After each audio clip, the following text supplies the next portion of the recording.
It's time to go up to your attic, pull out your old 1st edition monster manual, and start doing some critical thinking. The Binger is here to use some Dungeons & Dragons material to help figure out what the next big bad villain is in Stranger Things. It's all shock and horror for this spooky Stranger Things video.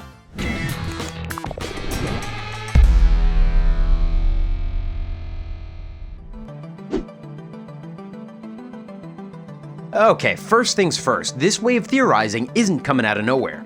After all, the previous bad guys for the past 2 seasons are definitely named after big Dungeons & Dragons villains. We're just following the trend. Demogorgon, the Prince of Demons, was the conductor of a villainous plot for the 1st season. Now, the creatures didn't look like the Monster Manual version, but that's okay. We're not saying the Season 3 baddie will resemble any of these creatures. Take the Mind Flayer from Season 2, for example. That monstrosity is still in the Upside Down and looks nothing like the original version. It's the powers that connect the villain to the name. Well, the powers and the place of origin. We're using that standard and context clues to determine who the next bad guy might be for this season.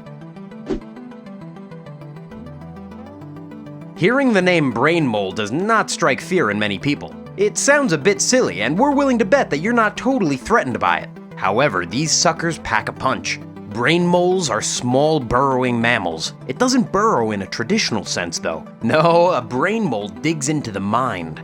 They've got special psionic abilities to connect to unsuspecting people. It's possible they might tie this creature in by using a rat instead of a mole.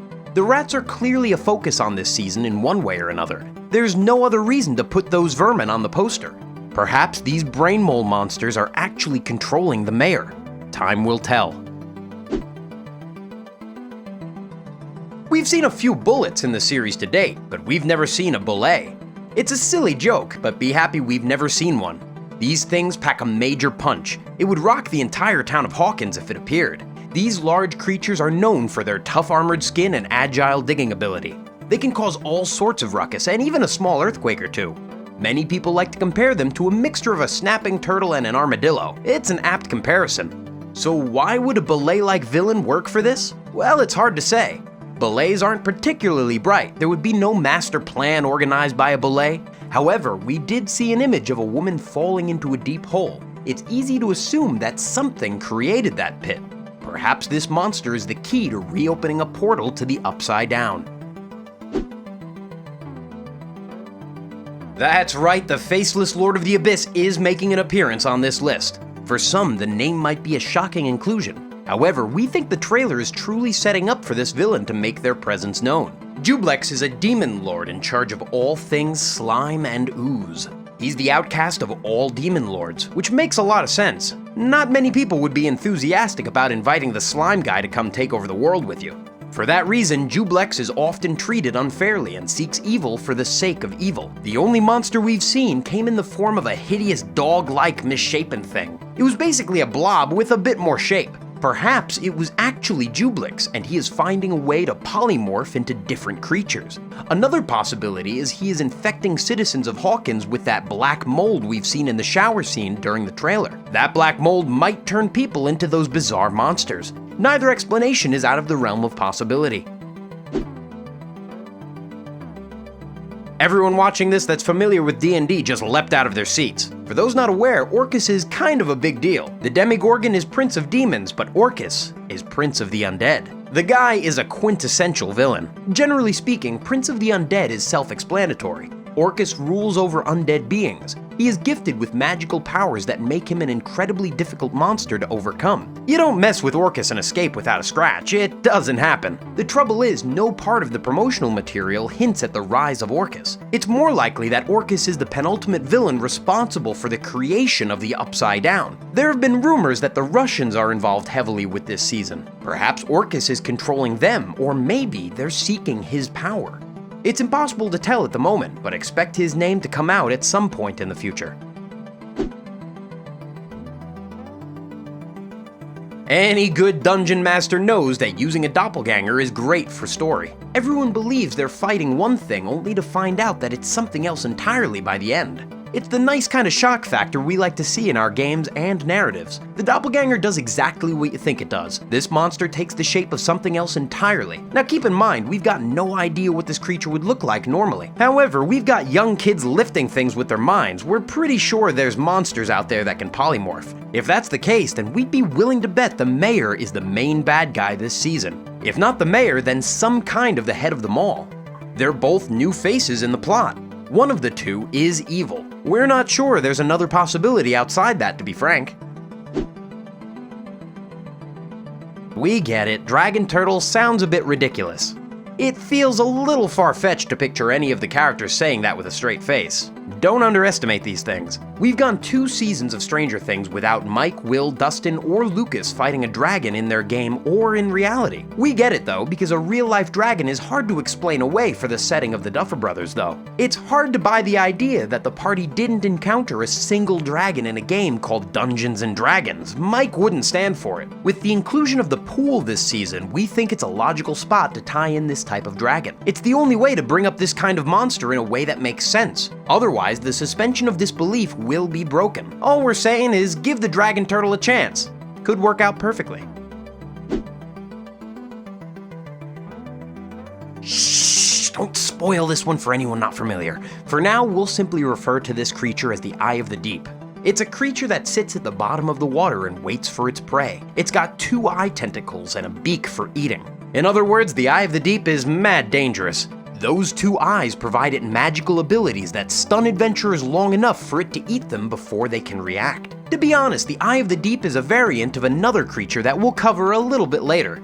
The reason we separate this monster into its own entry is that connection to water. You're gonna hear us talking about water a lot these next couple entries, so bear with us. We see Will wet in a completely dry room, Eleven standing at the side of an ocean in the Upside Down, and a few shots of trouble at a local pool. The monster might be attached to water, and this is one of the biggest and baddest water-dwelling creatures. Say it together, class. IXITXACHITL. Yep, it's a mouthful. We'd be willing to bet that no adventurer brave enough to seek one out has had the chance to speak its name before it strikes you down. Well, the primary reason for that is these things live underwater. Think of the IXITXACHITL as a demonic version of the stingray. It's fitting considering they're also called devil rays, so you get the point. Anyways, these villains tend to do the evil bidding of a much worse villain. They're like minions for a bigger, badder creature. In fact, the most acceptable comparison is a flying monkey, only these monkeys swim and sacrifice you to their god. The Mind Flayer is still at large. The writers for the show already hinted at the fact that it now knows that L exists. These ray creatures might operate in the same way the Demodogs worked in Season 2. The big villain would still be the Mind Flayer, he's just using a different weapon. Fans of Volo's Guide to Monsters from the 5th edition of Dungeons & Dragons will recognize this name immediately. MORKOTH is a squid-like psionic creature that lives in underwater tunnels. However, in the current world of D&D, the MORKOTH can only be summoned from the abyssal plane. For those not familiar, it's incredibly similar to the ethereal plane mentioned in Stranger Things. However, the MORKOTH existed in early editions of the game too. That means the whole group would recognize a creature that mimics this powerful being. It wants to lure people into its cave by tricking them into following it through dense tunnels. The minute it has you trapped, it will strike. We already know an episode of this season is called The Case of the Missing Lifeguard. Clearly, something is happening in the water, and they believe that heat might affect the creature. A MORKOTH is accustomed to the dark, cold depths of the ocean. Perhaps the sauna test will prove fruitful. Water Weird is, well, weird. It's a strange being created entirely of water, so we're pretty sure you know where we're going with this. Still, it's gonna happen all the same. At the end of the day, the episode names and trailer is too attached to water for this not to be a possibility. They'll attack something just to provoke it. Think of them like the Joker in The Dark Knight. Water weirds just want to watch the world burn. Well, not burn per se, but you get the point. These creatures zap the life force out of anyone they come in contact with and bite. So that episode referring to a strange bite and the scene with Billy reacting to a strange mark in the shower might be coordinated with the water creature that's actually just water. It's a bit out there for Stranger Things, but you never know what this season will spring on us.